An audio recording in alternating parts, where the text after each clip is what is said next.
Hello दोस्तों, सबसे छोटे बड़े से राधे राधे।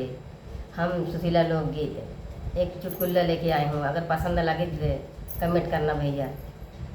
सैया तो हो रे महालिया माया बन रहा, सैया तो हो रे महालिया माया बन रहा, तोहरी महालिया में सासू जराली, तोहरे महालिया में सासू जबराली।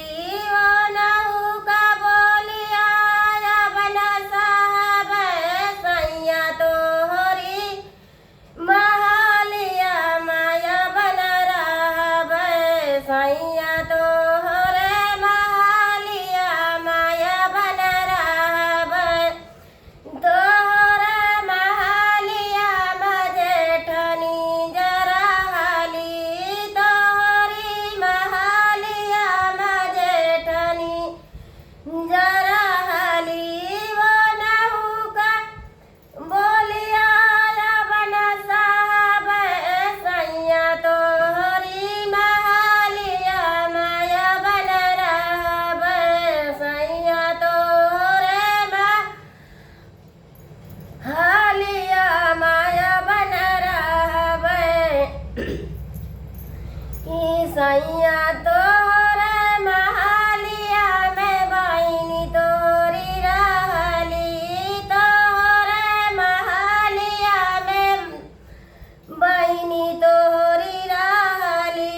ओ नहु के बोलिया या बना साहब, सैया तोहरे महालिया में बन रहा, सैया तोहरे महालिया में बन रहा, तोहरे महालिया में